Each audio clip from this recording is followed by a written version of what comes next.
G-Day showed us that, in fact, Georgia got better by leaps and bounds in a really crucial element of the game. Next on Locked On Bulldogs.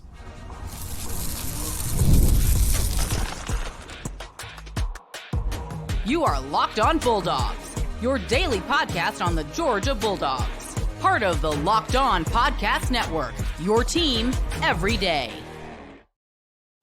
What is up, everybody? Welcome back to the Locked On Bulldogs podcast. He is Clint.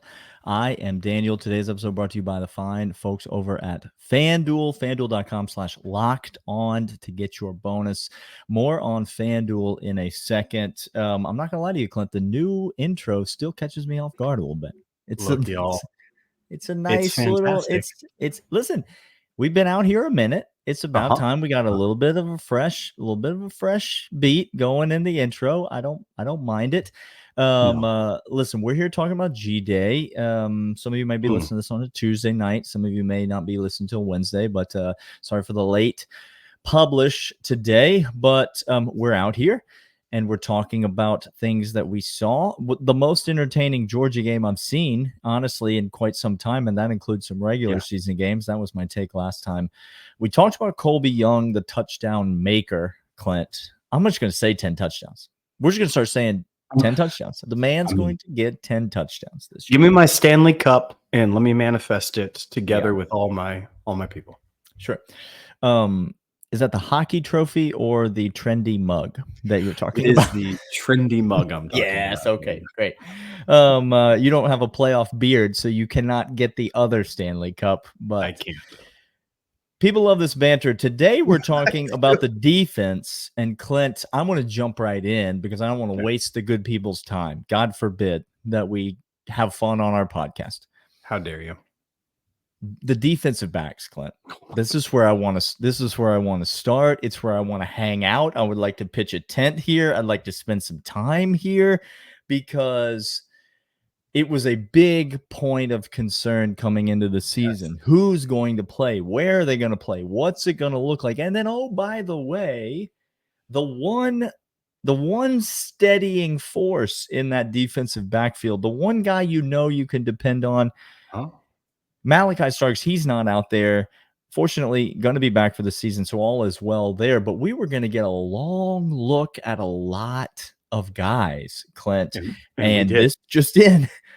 We got a long look at a lot of guys. And I'm going to say, we'll talk about specifics with specific guys. I want to try to mention as many names as possible. But I'm going to say my review of the defensive backfield as a whole, this is corners and safeties, was almost shockingly glowing.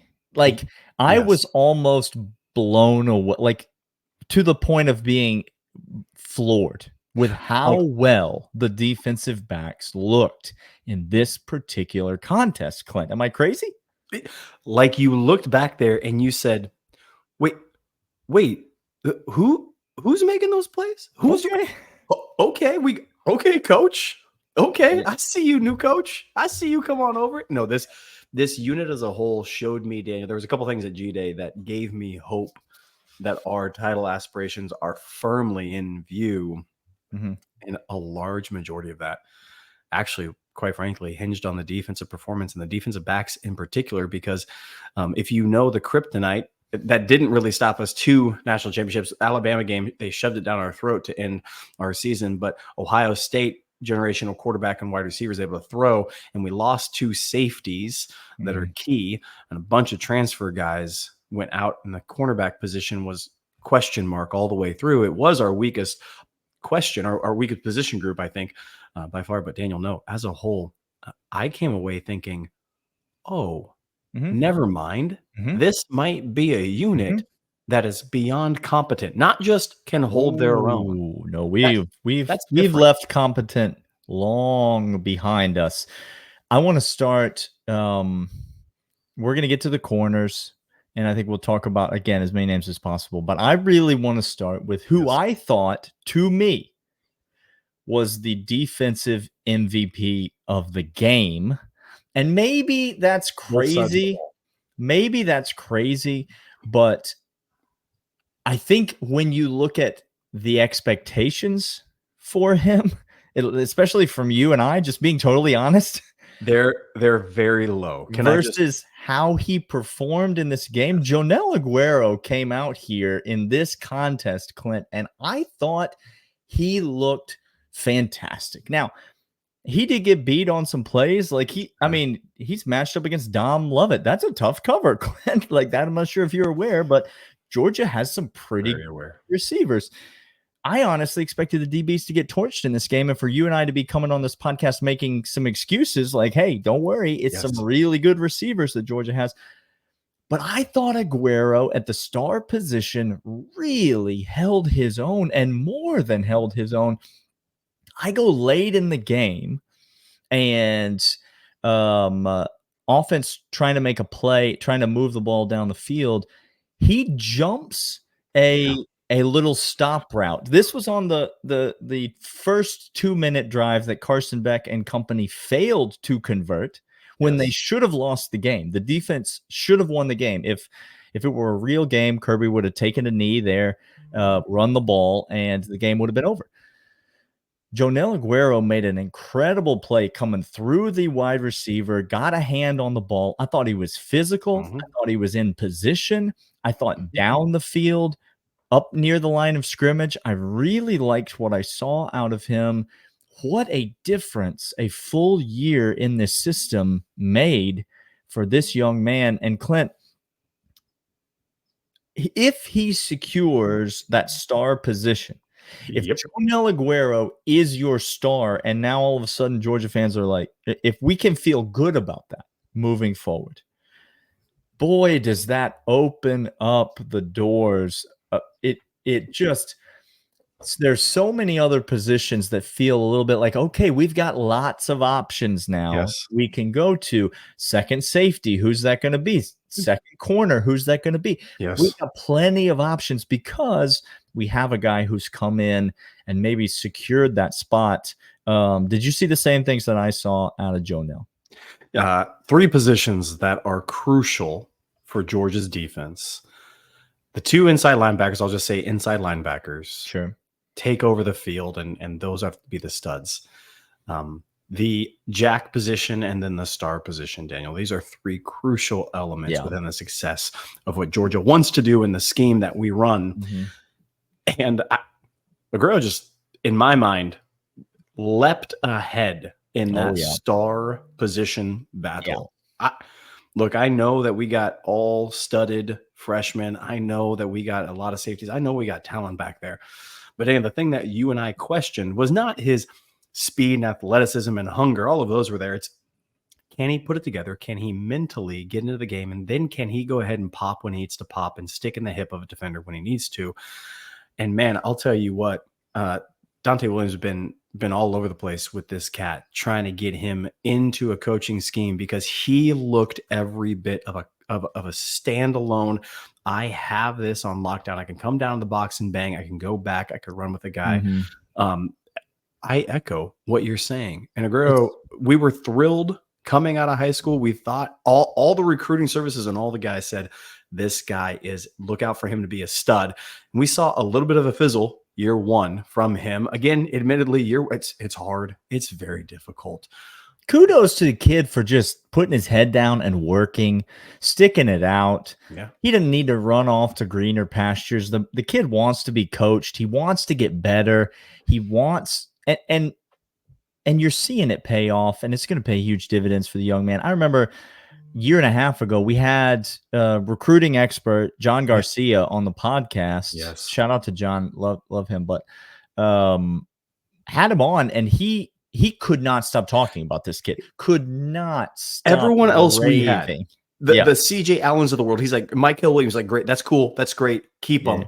Give me Aguero all day long. And that cat couldn't stop talking about him. And so we had really high expectations. I think that might have been more on us. Kirby Smart would certainly say probably unfair expectations for him year 1.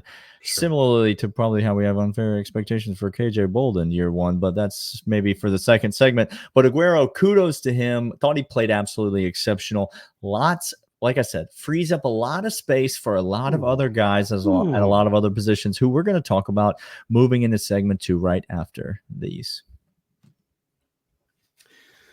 We got 2 to tell you about. The first is FanDuel. It's playoff time in the NBA and NHL. That is the Stanley Cup in the NHL. Get your playoff beard going. Sure. Baseball's in full swing. FanDuel is your place to bet on every game. Renato Lopez, thank you for being on the Braves. We love you. Thank you for being you. Right now, new customers get $150 in bonus bets. Guaranteed that's $150. Win or lose. Bet on everything from slap shots to home runs to slam dunks. All in the app that is safe, secure, easy to use. What are you waiting for? Visit FanDuel.com/locked-on and make your first bet an automatic win. FanDuel, America's #1 sportsbook. But that's not it. We also want to let you guys know about Monopoly Go. Daniel, remember Monopoly?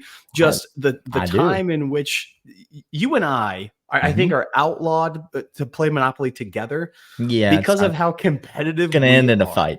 It's going to end in a fight. Yeah, no. A couple of subjects we probably should avoid. And Monopoly, we should probably avoid. It's just the one subject. Yep. And Monopoly. Those are the 2. There it is. Everything else. Fool me once. Well, we do have a competitive side. And the competitive side is a big fan of Monopoly Go. I'm sure you've heard of it. It's downloaded over 150 million times. Great twist on Monopoly where you play on not one, but hundreds of Monopoly boards in crazy locations, building up amazing cities that bring you big money. But the best part is messing with my friends. I could change and charge rent on iconic properties just like classic Monopoly, but now I also get to rob their vaults of riches for myself. And the leaderboards show me who has the biggest Monopoly tycoon in the world. But it's not just my competitive side that loves it. You can team up with friends and people all around the world in time tournaments to win huge rewards. So go get the game and join your friends. Download Monopoly Go now free on the App Store or Google Play. We talked about safeties, Daniel, and the defensive back room was just shining to me. I can't stop raving about this. Yeah. Again, if you say don't make a big deal about this, we made a big deal about the wide receivers and Carson Beck, the best quarterback in football. So if you have a defensive back room that is able to limit him in production, that's a big deal. And they did do that. Yeah, Carson Beck turned it on in the end, but the defensive back. Daniel, you said safeties. You also wanted to mention the corners. Who stood out to you from the cornerbacks? Well, I think you start with Julio, with Julian Humphrey, and with Dalen Everett. I thought, those 2 guys, clearly the sort of the top 2 options going into the season, clearly the 2 guys that look to be in line to start. And so you're obviously keen to watch them at G-Day, and I thought they both played really well. Now, again, it's not perfect. They certainly gave up some plays, but, I mean, you look at the catch that Ra made in the 4th quarter down the sideline. Dalen Everett's in great position on that play. You look at the catch that Colby Young made in the end zone. Dalen Everett's in great position. Again, let me state, it is impossible to defend a perfect pass and a perfect catch, which is what that was. Other than that, that was perfect position. We saw him time and time again be in the right spot, really felt like he was moving well with the wideouts, and, limited. I mean, it very much limited Carson Beck, especially early in that game. Now, the pass rush had a little bit of something to do with that, and obviously we haven't talked about the linebacker play yet, but I thought the corners on the whole played really well. What about you, Clint? Look, 2 question marks, and I'm gonna come back to safeties here in a second. We're gonna touch on the defense and many others. But I think what was incredible to me was that Everett showed me to be every part of what could be a lockdown corner. He has the skills. He has the ability. We've talked about him possibly taking a step forward, but he's going to need to take a step forward, Daniel, if we're going to be honest. What we saw last year is not going to cut it. It's not going to cut it. But again, kudos to him coming back, putting in the work. And now I've been saying all offseason, I think you're going to see a big step forward from him. And I think we saw the first little taste of that at G-Day. He's number 18th national at his position coming out of high school. He was a 5-star kid. He has the size, 6'1". He's put on some bulk. He has the speed. He has that. Now you add the technique to it. I have every belief in the world that we've seen this before for Georgia. We've seen for Georgia, maybe one cornerback spot has been a lockdown, and then the second one is questionable, rotating through until you find a fit. I think these two are the answer. And I think actually the floor on both these guys is trending up quite a bit, while their ceiling is very, very high. And this might be a beyond talented day one cornerback tandem that we haven't seen many times. We've seen the all world one side, and then the second side is kind of questionable. This year, I think they showed me that they can not only hold their own, they can go ahead and take a step forward this year. So Everett to me is man, I think he could be just a breakout candidate in the SEC this year. And if Everett and Humphreys can raise the floor of what you're going to get out of those two starting corners, right? Then all of a sudden, we've seen this from Kirby before. He likes playing three corners. He doesn't mind rotating in a corner. He doesn't mind even if there's four guys that. And so now if those guys elevate the floor, then all of a sudden you've got plenty of time. There's no rush. There's no urgency. You've got plenty of time for a guy like Ellis Robinson that everybody's so excited about, who's obviously got the very high ceiling. He's not going to be forced into action before he's ready, but he's going to get plenty of reps and plenty of opportunity coming in to spell those guys, coming in behind those guys, playing in a lot of fourth quarters and situations like that. You're going to see him continue to develop, but it is best case scenario for Georgia, for Julio and Dalen Everett to be 1-2 in whatever order that is. And I think we saw all the signs of that we needed from G-Day. Let's talk about KJ Bolden a bit, because I thought it was kind of a tale of two G-Days for him. He got baptized a little bit early in the game. It's hard to play against talented guys as an 18-year-old kid, especially at safety, where you are you're on your own in that middle of that field, man. It is hard. Yeah, he found himself on the wrong end of Anthony Evans several times early in that game, and he ain't gonna be the only one this season that experiences that. But credit to him, I thought he really bounced back. He made a great play behind the line of scrimmage shortly after that in the first half. I thought his pursuit on the ball was really good. He was not always in position the way that we talked about Aguero and Dalen Everett being he's a true freshman. And so I don't think you're going to see him day one starter at the other safety opposite Malachi Starks, but it's a similar type of situation where whoever that is playing safety back there next to Malachi Starks, if we establish a floor, then KJ Bolden has time to grow and develop and continue to come on. And that's exactly what we want from him. This was the biggest takeaway that I had for KJ. When the play started going, he seemed slow or behind, but it was not physicality that he was slow and behind on. That's what I wanted to see most of all from KJ. Can he just go out there and can he just play? What was the speed of the game was the mental processing. Yeah. And we saw that from we're going to talk about some other positions that you saw processing really speed up quite a bit. That's what kids are lacking right now. We're going to come back after this and let you know more about the defense that we saw stand out at G-Day. But first, I want you to know about LinkedIn. When you're hiring for a small business, you want to find qualified professionals that are right for the role. That's why you have to check out LinkedIn Jobs. LinkedIn Jobs has the tools to help find the right professionals for your team faster and for free. LinkedIn isn't just a job board. LinkedIn helps you hire professionals you can't find anywhere else, even those who aren't actively searching for a new job but might be open to a perfect role. Somebody ask Angel Hernandez of MLB Umpire to get another job. Just any other job. Literally any other job. Any job other than being on my TV. In a given month, over 70% of LinkedIn users don't visit other leading job sites. So if you're not looking for LinkedIn, you're looking in the wrong place. On LinkedIn, 86% of small businesses get a qualified candidate within 24 hours. Hire professionals like a professional on LinkedIn. LinkedIn knows that small businesses are wearing so many hats and might not have the time or resources to hire.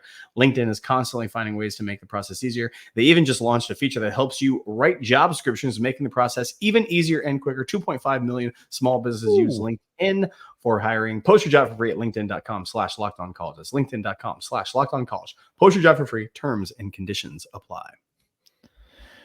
All right, Clint, I wanted to talk about the defensive backs. Let's stick with the defense today for the third segment for the 199. Welcome to 199. We love you. You're here. Where do you want to go? I want to give defense. 2 shout outs to before we move on to chess. Man, there's so many names. There's a lot of names. I just want to do a huge shout out. Dan Jackson, I don't know what you have done. I don't know if you need a better instance of Kirby Smart and his staff just juicing a lemon beyond the point of thinking there's any juice left to squeeze. Yeah. Because Dan Jackson, I'm not joking and I'm not kidding, looks beyond competent and like Dan Jackson belongs starting in the SEC as safety. I feel great about him playing for Georgia. Honest to God. And it's crazy. That's insane to think about.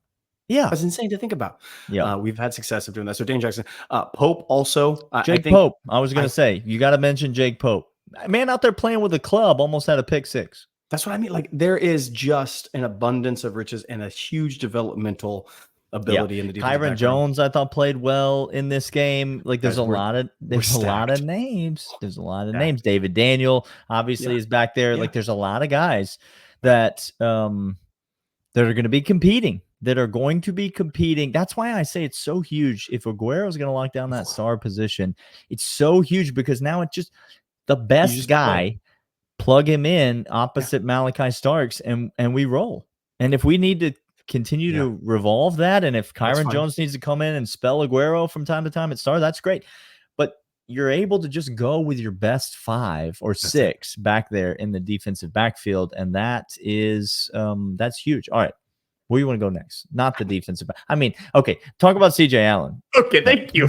Okay, y'all, we have skill like CJ Allen got it together this offseason. He understood the role. He understood the task. Kirby came and said, I'm letting other guys walk. As a matter of fact, I'm encouraging them out the door because I believe in you. You're it. Get your head on straight and let's go do this thing. And my gosh, Daniel, he got his head on straight. Processing speed now in the mental ability of this game. There wasn't missed assignments. There wasn't broken coverages. There was gap integrity all the way through what he did. He was able to be right where he needed to be at every single time. Now, we talked on a couple of days ago podcast. There was a couple of hits that, hey, CJ, I get you, brother. Like you taking on some big dudes. Okay. I'm not concerned about that. What I care most about was seeing him in the flow of the game, not being overwhelmed by the processing. And Daniel, G-Day, simplified offense. I get it. I understand. Mm-hmm. But I kind of, as I was looking at grading him out, I didn't see massive misses, which previous to this in any game, a simple outside run, he was coming under blocks. He was getting hitting the wrong gap. Yeah, that's absolutely right. Not this G-Day, Daniel. My gosh, if he ascends to what wearing that jersey seems to indicate he wants to ascend to, watch. Guys, it might be the jersey, Clint. It might be the weight room. It might be the meal plan over there at UGA. Have you been to Snelling Dining Hall? Like you could put some away over there. Okay, so there could be any number of things. Sure, but just look at him. Clint, he's got a different look to him than I've seen before. He looks like a bad man, and he is playing like a bad man this year. Now, physicality, mental game, he's hitting the right, he's fitting the right gaps in the run game. Yep. We know he's fast. We know he's strong. We know he's big. Yes. He has all those things. Check. But Clint, did you see him bait the best quarterback in college football and just say, throw it over here? There's no one over here. And then he leapt in front of that football. He absolutely, and I don't say this lightly, took Carson Beck to the woodshed on that one play. Now, one play, y'all, but he took Carson Beck to school and absolutely played him for a fool. And that's the best quarterback in college football that he did. Guys, that. This is what he did there to bait that. It's like you are in the middle of it's like you're in rush hour traffic trying to merge in Atlanta and trying to get off to the airport just in time. It's like you're in the middle of that. Throwing up in the backseat. You got a kid throwing up in the back and the other one telling you about it. And then you have somebody else. You're on a call trying to close a deal in San Francisco. Exactly right. Yeah. Okay. You trying to do all of that and you seamlessly merge in between 3 lanes of traffic to get over to your exit. That's the skill involved in doing that. And that's exactly what CJ Allen did. To be able to be in coverage, to know what's coming, to recognize, to then be able to say, I'm going to appear to be out of position, but really not be out of position is next. That's the elite level stuff that you're looking. You're not just looking for a run and gun and hit and I could tackle and I could bring you down. Sure, that happens a lot. We see a lot of guys with that. That is elite developmental and elite mental acuity that CJ Allen is showing. So Daniel, Carson Beck's first interception was a fluke. It was a tip ball, whatever. That one was not. That one was absolutely earned. We're talking about CJ Allen, so let's talk about Raylan Wilson. I think these two are a problem. I think it's a problem. It's a real problem for the SEC. Don't forget Raylan Wilson was hurt last spring. He didn't really get to go through drills last spring. That's why he was behind CJ Allen coming into fall camp. But you saw him come on towards the end of the season, and now you see him continue to elevate his game. I think these two are cut from the same cloth. Yes. I think they belong side by side in this offense, and I am here for absolutely every second of it. What if I was to again, there's not there, you didn't mention a third in that trio, but we got a trio again, y'all. This inside linebacker group, we have a trio again. Yeah, so Jalen obviously being the third guy, I will say this. I know that there's been a clamoring from the Georgia fan base to let the kid play inside linebacker. Don't just use him in blitz situations. Let him play his natural position. And I get all that until I see him in coverage. And when I see him in coverage, Clint, I think to myself, well, I'd rather not. Why don't you just go ahead and get close to that line? Jalen Walker needs to be, and I cannot emphasize this enough, he needs to be moving forward on every play. I don't want him moving backwards. If he needs to move sideways, that's fine.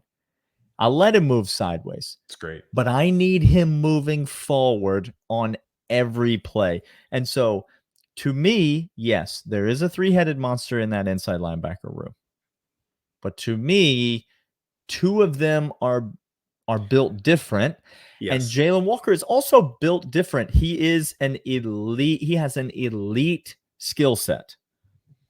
But it does not involve dropping back into coverage against Lawson Lucky because that doesn't go well. No, it doesn't go great. So I love this room. I love the talent in this room. There's other guys. They're going to have time to develop. They're going to have opportunity to develop. But I think clearly you look at these 2 true sophomores, and Georgia's linebacker room is in good hands for years to come. Loved what I saw out of them. Listen, there's so many names. We've got so much more to talk about from this G-Day. That's why we're not finished for the week. So we're going to be back later this week. We've got more to discuss. We haven't talked about Michael Williams yet. We haven't talked about Ra and Dom and how they took over the game in the fourth quarter. We haven't talked about Christian Miller or any of the defensive front at all. We haven't talked about the offensive line. Did they really play that bad as the booth would have you believe? There's a lot to discuss about G-Day, and we are going to be doing it all the rest of this week, and we will see you guys then on the Locked On Bulldogs podcast. See you.